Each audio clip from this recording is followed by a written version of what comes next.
Good afternoon and welcome to today's New York Foreign Press Center briefing with Department of State Spokesperson Ned Price. Mr. Price will provide a readout of the UN General Assembly and take questions. We are so pleased to have him here today. This briefing is on the record.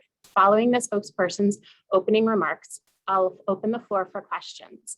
If you have a question, go to the participant field and raise your virtual hand and wait for me to call on you. When called on, please enable both your audio and your video so the spokesperson can see you and continue seeing you as he's answering your question. And with that, it's my turn to turn it over to Spokesperson Price. Thank you so much for joining us today. Well, thank you, Daphne, for that introduction. I'm so pleased to be here. It is, in fact, a real pleasure to be here. This is my first briefing at the FPC. I can assure you this will not be my last, and I'm looking forward to speaking with all of you. It's also an especially opportune time to speak to all of you. This week, as you know, Secretary Blinken participated in the UN General Assembly's high-level week, the first time since President Biden took office. This was an opportunity for the United States to show up, to listen, and lead as we rally the world to work together in tackling the most pressing challenges of our time. You heard President Biden call for relentless diplomacy, as he put it, and our State Department team, including the Secretary, including the Deputy Secretary, including our undersecretaries, including our assistant secretaries, and many others across the department have been doing just that. The Secretary, during his time here in New York, had the opportunity to meet with partners and allies from around the world for a wide range of bilateral and multilateral discussions. You've all seen the readouts by now, so I won't bore you by rehashing all of them, but I will note that the Secretary, in the course of his several days here in New York, engaged with counterparts from more than 60 countries in bilateral, regional, and multilateral settings. That includes meeting with the foreign ministers from the UK, Brazil, Turkey, Egypt, France, Pakistan, the EU High Representative, and the President of the DRC. Among his multilateral engagements, we're meeting with counterparts from the P5, hosted by the UN Secretary General, and with the C5+1. He met with foreign ministers from ASEAN nations, from the Gulf Cooperation Council, and with foreign ministers from Mexico and Central America in his final meeting here yesterday. The Secretary also participated in trilateral talks with the Japanese and Korean foreign ministers on the margins of the General Assembly. In addition, Secretary Blinken participated in a ministerial hosted on Libya, hosted by France, Germany, and Italy. He had a productive discussion with G20 foreign ministers on Afghanistan, and he attended yesterday's UN Security Council meeting on climate and security that you all saw. The Secretary also spoke at the Global COVID-19 Summit, which was hosted by the White House, where he reaffirmed the US commitment to fighting the virus, both at home and around the world. All of these engagements are essential in our view, because if we are to deliver for the American people, to confront the truly great challenges of our time, we have to work together. We have to work with the entire world. And that's exactly what you have seen us do, not only in the context of the UN General Assembly, but also since our very first day in office, when we have demonstrated a determined effort to revitalize our alliances and partnerships around the world. We've reaffirmed our unshakable commitment to NATO, and in particular to Article 5, as well as to the defense of our allies in East Asia. We're renewing, broadening, and deepening our engagement with the European Union, and we're elevating the Quad partnership, including with what you will see today. We're re-engaging with regional institutions, and that includes ASEAN to the African Union to the Organization of American States. But across all of our diplomatic engagements this week, two challenges really stood out above the rest, and you heard Secretary Blinken discuss these in a bit of detail yesterday, but that was really COVID-19 and the climate crisis. In terms of the former, COVID-19, you heard the president announce new commitments the United States is making to end the pandemic, and that includes purchasing 500 million additional doses of the Pfizer vaccine. That is 500 million with a B. That brings the total number of doses the United States will donate to more than 1.1 billion. Again, billion with a B. We're working with countries around the world to vaccinate billions of people, taking bold steps to save lives and building back better to prevent the next epidemic. We know that if we are to keep the American people safe at home, if people are to be safe anywhere from this virus, people need to be vaccinated and to be safe everywhere from the scourge of COVID-19. On tackling the climate change, we are only weeks away from the COP26 summit, and you heard the Secretary very clearly state that every nation will need to come to the table with their highest possible ambitions. We must achieve that if we are to keep within reach the essential goal of limiting global warming to 1.5 degrees Celsius. The Secretary also had several opportunities, both bilaterally and multilaterally, to make the point that all the countries and organizations represented here this week in New York have a shared interest in a stable and secure Afghanistan. And together, we must stay united in holding the Taliban to their commitments in key areas. And we've outlined 5 of those. First, we must hold the Taliban to their commitment to allow foreign nationals and Afghans to travel outside the country if they so choose. The United States supports the safe departure of Afghans who wish to leave, and we support our partners in their efforts to relocate Afghan staff and family members. We believe this should be a prerequisite to any meaningful engagement with the Taliban. Second, we must hold the Taliban accountable to their commitment to prevent terrorist groups from using Afghanistan as a base for external operations that threaten other countries. Third, we must be fierce advocates for the human rights of all Afghan people. And of course, that includes the women, the children, members of minority groups in Afghanistan. And the Taliban must make good on their commitment not to carry out reprisal violence and to grant amnesty to all who work for the former government or coalition forces.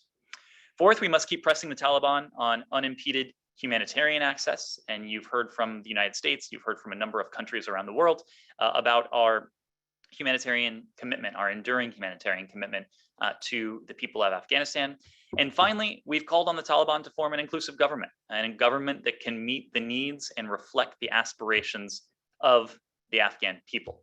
So it was a lot of business that we were able to accomplish here in New York over the course of this week, but the diplomacy does not end here. High level week may be ending, but that relentless diplomacy, as the president said, will continue. And with that, I look forward to taking your questions. Thank you so much for those opening remarks. If you have a question, please raise your virtual hand. Wait for me to call on you. Please identify yourself and your outlet and enable your video and audio.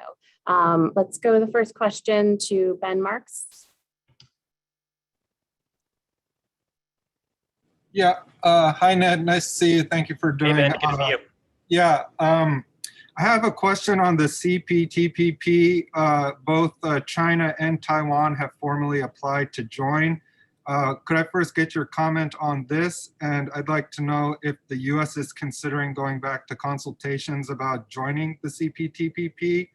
And then finally, several parties to the CPTPP were in meetings with the secretary during this week. So did the issue come up at all in any of his meetings? Thank you. Thanks for that, Ben. So you raised the issue of both China and Taiwan raising their hands and submitting a request to join the CPTPP. We are not a party to the CPTPP. Therefore, we defer to those countries that are parties regarding their views on the accession of any would-be entrant. When it comes to China, we would expect that China's non-market trade practices and China's use of economic coercion against other countries would factor into the CPTPP's parties' evaluation as a potential candidate for accession. Similarly, we would expect that Taiwan's record as a responsible member of the World Trade Organization and Taiwan's strong embrace of democratic values would factor into the CPTPP's party's evaluation of Taiwan as a potential candidate for accession. But of course, those are decisions that need to be made by the member states. When it comes to the United States, we have addressed this on several occasions, including recently from the White House. The president has been clear that he would not rejoin the TPP as it was initially put forward. Much has changed in the world since TPP was signed in 2016. This administration is reviewing CPTPP to evaluate its consistency with our Build Back Better agenda. We want to work with Congress to negotiate and develop trade policies that advance the interests of all Americans, support US innovation, and enhance our competitiveness. And in the midst of all of that, you have heard from the White House and others that our first task is to make the investments at home that will make us more competitive on the world stage, that will allow the American people to take advantage of global commerce in a way that redounds and rewards our economy for its vibrancy and the American people for their creativity and ingenuity. And so that agenda is well underway. Thanks, Ben.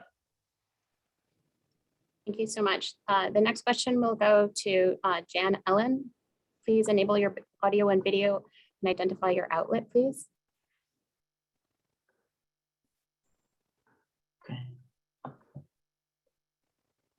Yeah, hi. I'm from Turkish Journal, and I cover Turkey and the world. I want to ask, how important is Turkey's role in the situation with Afghanistan, considering that Turkey is involved in the security of the airport, but how important is Turkey's role to the US in diplomacy? And the other question on Afghanistan is that obviously the Taliban, as you know from many eyewitnesses, have not kept their commitments, and I don't see how you can think to engage. I mean, I know you want to engage with them, but how can you trust the engagement to be real for humanitarian aid and women and girls? If you could answer that, but especially about the Turkey question, I would appreciate it. Sure. Thank you for that question. As you know, Turkey is an important NATO ally. We've worked closely with our Turkish allies across a number of challenges, and that includes in the context of Afghanistan.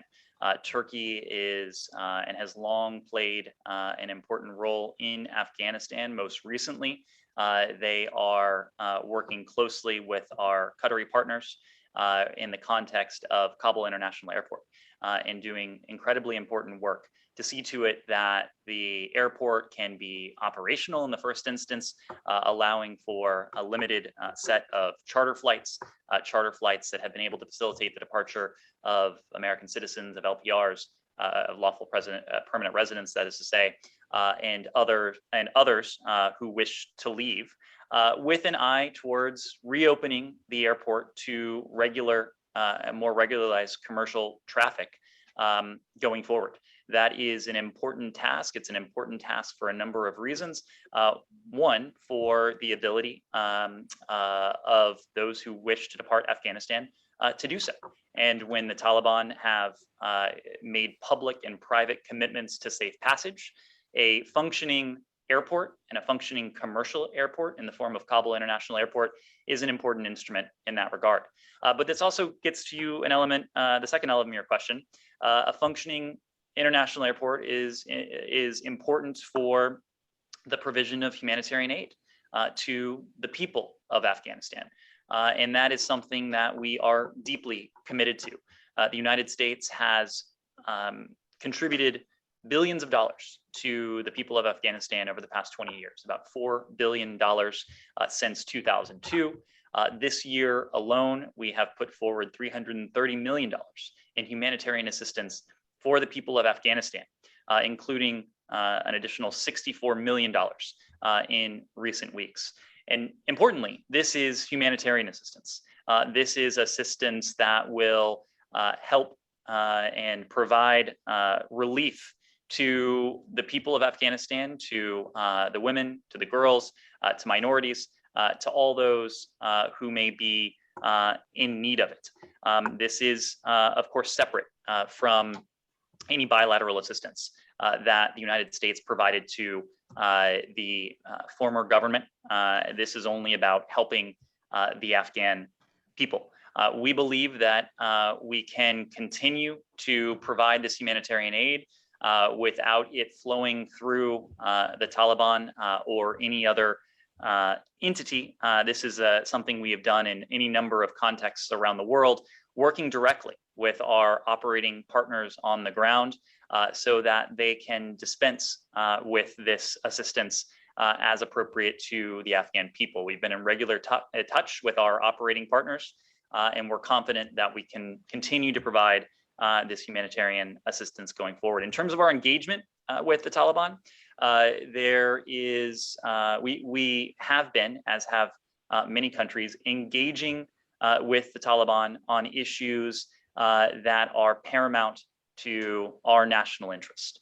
And of course, those have been very narrow and limited in scope to date. First and foremost, it has been, this engagement has been predicated on the ability of American citizens, of lawful permanent residents, of Afghans who have worked with and for the United States over the course of 20 years to depart the country if they so choose. It is manifestly in our interest to engage in these types of discussions with the Taliban, and a number of countries are doing so in a way that is limited, narrow, and appropriate. When it comes to any broader engagement, that is something where we will look not to what the Taliban say, not to what they profess, but to what they do. And we, together with the international community, have made clear that there are a number of metrics and benchmarks and expectations of the Taliban, the important of which were spelled out in a UN Security Council resolution that the international community put forward. And importantly, because those commitments are enshrined in a UN Security Council resolution, it gives us another important tool to hold the Taliban to account should they not live up to those international commitments. Thank you for the question. Thank you so much. The next question will go to Mushkufil. Can you please unmute yourself? And thank you. Can you hear me? We can. Yeah, thank you, Ned. Nice to have you in this press briefing. So Good to see you. on Bangladesh, more than 10 human rights organizations asked US and the UN for decisive action because the country's law enforcement agency and the government is violating human rights extremely. Extrajudicial killing is going on. And as you know, press freedom is very much controlled. And very disappointing piece of that the Bangladesh regime organized a press conference in New York, and just one of our colleagues asked a simple question: why Bangladesh Prime Minister leading 141 delegation in this pandemic time, where the other country is leading very small? Then they attacked brutally. He was hospitalized and released from the Almast hospital. The USA is a First Amendment, it is a free press, is established already, but the other country where they are coming for the press briefing and they are attacking journalists. So it is very, what is your reaction on that? And what is your reaction about the 10 human rights organizations like Human Rights Watch, Robert Kennedy Human Rights, that wrote a letter to UN for decisive action for this extreme violation of human rights? Thank you very much. Good to see you. I believe you and I had an opportunity to discuss this issue a couple months ago now, but we continue to be deeply concerned over increasing reports of suppression and intimidation of journalists in Bangladesh. And that includes, under the Digital Security Act, a law that suppresses and actually criminalizes freedom of expression. Press freedom and access to factual and accurate information are foundational to prosperous and secure democratic societies. That is true the world over. We condemn the use of harassment or intimidation to restrict the ability of independent journalists to serve the public wherever it may occur. And we call on governments to ensure media safety and to protect journalists' ability to do their jobs without fear of violence, threats, or unjust detention. When it comes to the incident in New York City this week that you raised, we're aware of reports of an alleged assault against a Bangladeshi journalist at an event located in New York. We would need to refer you to the New York Metropolitan Police Department for further information on that. Good to see you. Thank you. Thank you so much. The next question will go to Owen Churchill from the South China Morning Post. Please go ahead. Hi there, can you hear me? We can. Great, thanks Ned, thanks a lot for doing this. A couple of questions. So on Wednesday, the Chinese ambassador to the US, Qin Gang, he said that he reiterated the point from Beijing that they were not willing to engage in collaboration and cooperation with the US on things like climate change, while the US was confronting China on other fronts. And I was just curious whether either this week at the UNGA or in general, you'd seen any evidence to either support that idea or refute that idea that China was holding back on cooperation with the US on climate change, while the US is, pursuing these other points of competition and confrontation with Beijing. And secondly, a finer point, he also said that Beijing would happily reopen the consulate in Chengdu as soon as the US reopened the Houston consulate. So I just wanted to get an update on the administration's consideration of that, whether you're considering reopening the consulate in Houston. Thanks a lot. Thanks for that question, Owen. Good to see you. When it comes to climate, we are committed to working with countries around the world on climate as an urgent priority. And of course, we are seeking and committed to working with the PRC on climate. It's especially important that we do so, given that the PRC is the world's largest emitter by a long shot. We know that the world cannot successfully address the climate challenge without significant additional action by the PRC. Their emissions, I think, represent about 30% of the global total, in addition to their carbon-intensive investments abroad. We need the PRC and the United States to succeed in slashing emissions if we are to reach that Paris Agreement temperature goal and to, as I said before, limit global warming to 1.5 degrees Celsius above pre-industrial levels to keep that limit within reach. We can do this by identifying specific, ambitious, near-term emissions reductions goals, backing them up with serious policy, and working together to show the world that where we need to go and how we need to get there. As you know, the Secretary took part in a meeting with many of his counterparts this week, focused on this very issue.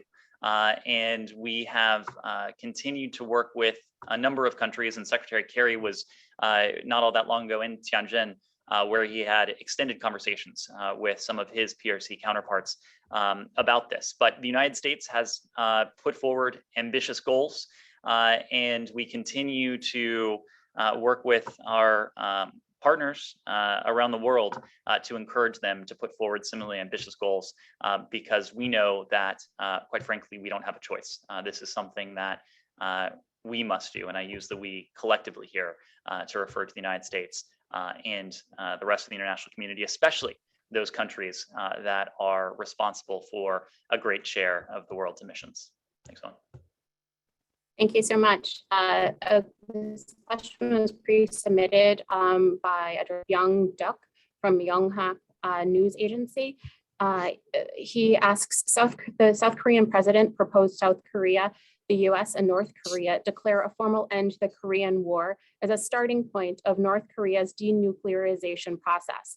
While the US says it is committed to engaging with North Korea, it appears to disagree with President Moon that such a declaration could mark the start of the denuclearization process. So my question is, does the US believe a declaration of formal end of the Korean War can and should be made?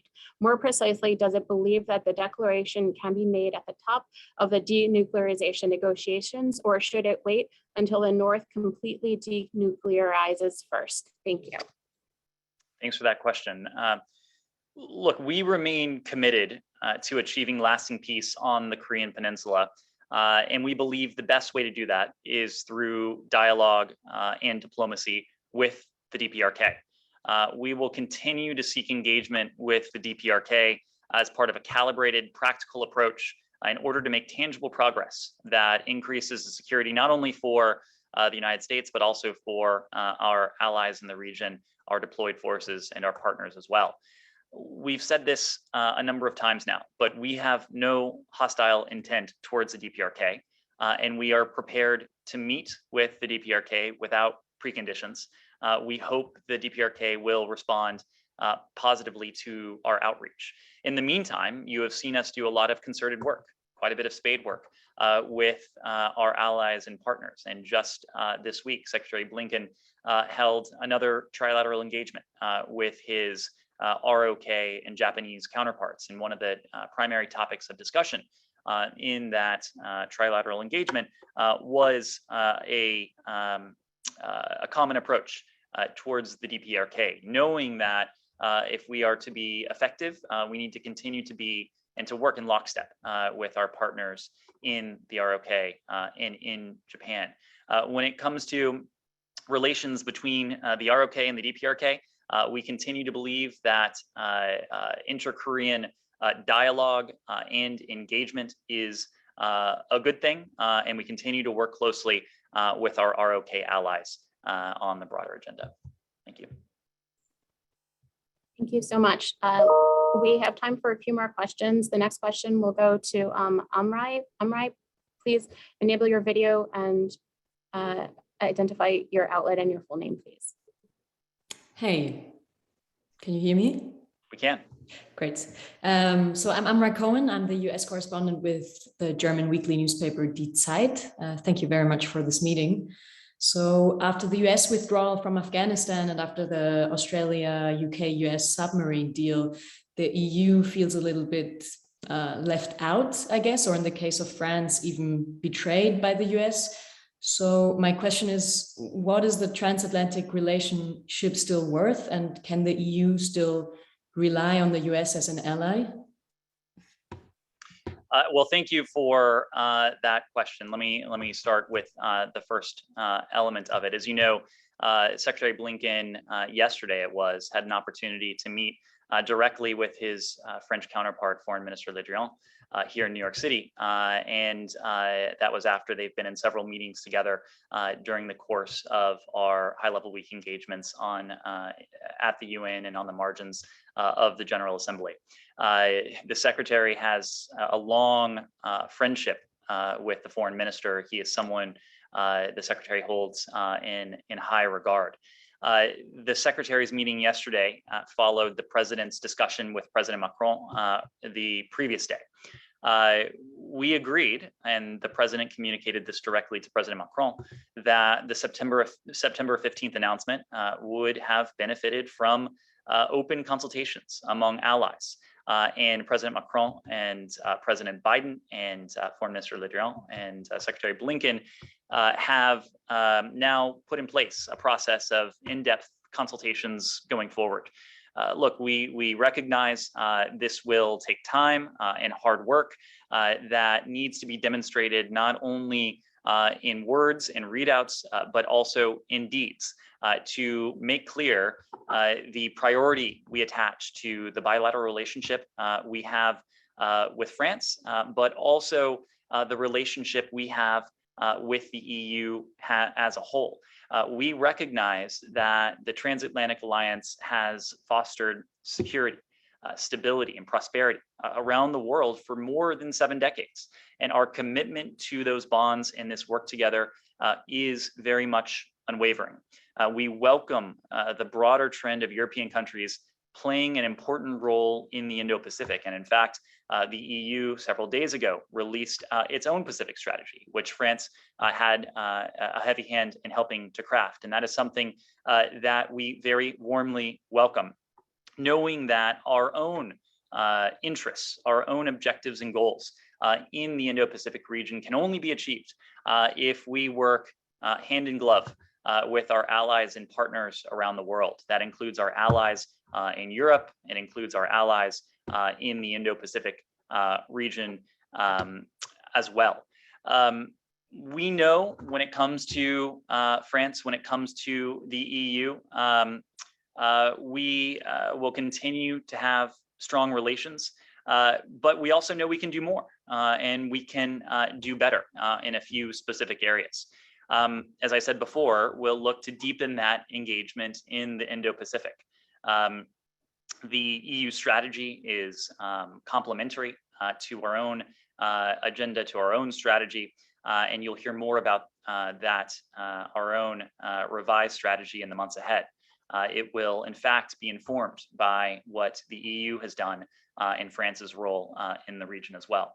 In the Sahel is another region where we stand to benefit greatly from our cooperation with our French allies and from our European partners more broadly. We're already working very closely with France in that region against terrorism. France recently announced a remarkable achievement in eliminating a senior terrorist leader, Abu Walid, from the battlefield. This is someone who had American blood on his hands and French blood on his hands as well. And finally, on transatlantic security, we very much support France's efforts to strengthen European security and defense capacity in conformity with NATO. I've already spoken to our commitment to NATO. In fact, the sacrosanct status that we attach to Article 5, but we know it's in our interest and in Europe's interest for Europe's capacities to be strengthened further. And we'll be talking about this as we go forward, and we'll be talking about this with our European allies and with France in particular. So thank you for the question. Thank you so much, Chair. We have time for one more question, and that question will go to Seema Sorohi of the Economic Times. Please go ahead. Hello, thank you, Ned. The question I have is about Afghanistan and one about the Indo-Pacific. On Afghanistan, is there any move from the Biden administration to recognize the government anytime soon? And about the delisting of the terrorists, of the Haqqanis who are now part of the government? And how much coordination are you doing with other countries, such as India, that is going to be directly impacted by this? My question on the Indo-Pacific is, there's a bit of heartache in parts of the Indian strategic community that this was technology that India sort of desperately wanted and had asked for. The US completely denied it. And now, in the views of these people, the Indo-Pacific, the Quad formation kind of loses a bit of fizz. And because of AUKUS, the new security alliance. Would you care to comment on that? Thank you. Sure, thank you for those questions. When it comes to our approach to Afghanistan, I would hasten to add, it is not our approach. It is an approach that you have heard echoed and codified by much of the international community. It was an approach that was put forward in a binding UN Security Council resolution. It's an approach that's been put forward in a statement that more than 100 countries have signed on to. And on the other side of the ledger, it's an approach that the Taliban have told us both privately and publicly that their actions would be consistent with. And so in my opening remarks, I spoke of really 5 key expectations that the United States and the international community has for the next government of Afghanistan. Number 1, allowing foreign nationals and Afghans to travel outside the country if they choose to do so. 2, preventing terrorist groups from using Afghanistan as a base for attacks against other countries. 3, respecting basic human rights, and that includes, of course, the rights of women, of girls, of Afghanistan's minorities. 4, allowing unimpeded humanitarian access so that the humanitarian relief that the United States and our partners are delivering to the Afghan people can, in fact, reach the Afghan people. And 5th and finally, forming a genuinely inclusive government that meets the basic needs and is representative of the people that the next government of Afghanistan purports to lead. Again, those are not conditions that the United States has put forward unilaterally. These are conditions that much of the international community has signed on to in different ways and in different forms and in different statements. This is the international community speaking with one voice, and we heard that by and large this week at the UN General Assembly. There was a ministerial on the part of the group of 20 nations, the G20 this week, that was focused on Afghanistan. where these same key themes were put forward. There were any other number of bilateral and multilateral engagements that we took part in where these same expectations were made loud and clear. And so our engagement, as I said before, with the Taliban right now is focused narrowly and exclusively on our key national interests. And right now, paramount to us is the ability of our citizens and those with whom we've worked over the past 20 years to depart the country if they choose to do so. Our relationship with the Taliban, with any future government of Afghanistan, will, of course, be contoured to the actions of the Taliban and to any future government, and will conform with any future government's ability, willingness, and success in complying with those basic frameworks. When it comes to the Haqqani network, this gets back to the issue of the caretaker cabinet that the Taliban has put forward. The Haqqani network in our system is designated as a foreign terrorist organization. I can assure you that any engagements that we have with the Taliban will be conducted consistent with the US law and to advance US national security goals. And as I said before, paramount among those goals right now is the willingness on the part of the Taliban to allow freedom of movement, freedom of travel to American citizens and to others who wish to leave Afghanistan should they choose to do so. When it comes to India and when it comes to the Quad, this is an especially opportune time to ask that question. I believe right now, in fact, the President Biden and the administration is meeting with members of the Quad at the White House. We believe the Quad is an essential multilateral grouping that convenes four like-minded democracies, the United States, Australia, Japan, and India, to coordinate in the Indo-Pacific, ensuring our collective commitment to peace, to security, to prosperity in the region and beyond. And so the Quad leaders today will be focused on deepening our ties and advancing practical cooperation in a number of different areas. Included among those areas, COVID-19. And we announced earlier this year a manufacturing arrangement with the Quad that will be key to helping us defeat this pandemic around the world, addressing the climate crisis. And we've talked about this already in the context of this briefing.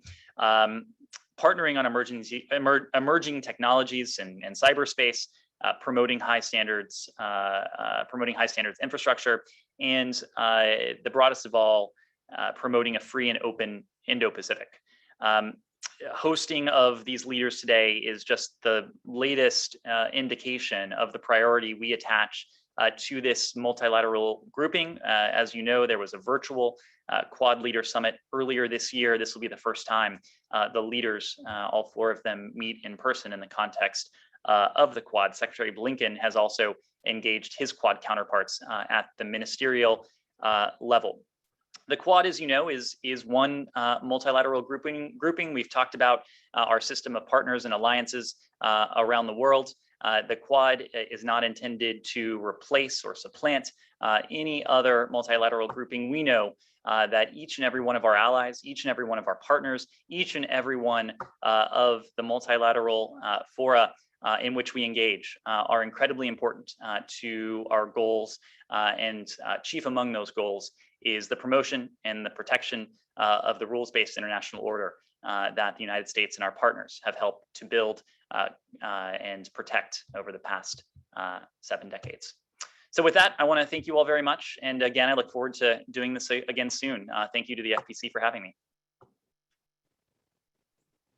Thank you very much. Thank you for joining us today. That concludes today's briefing. As a reminder, today's briefing was on the record, and we will share a transcript with everyone who joined us today, as well as posted on our website afterwards. Good afternoon.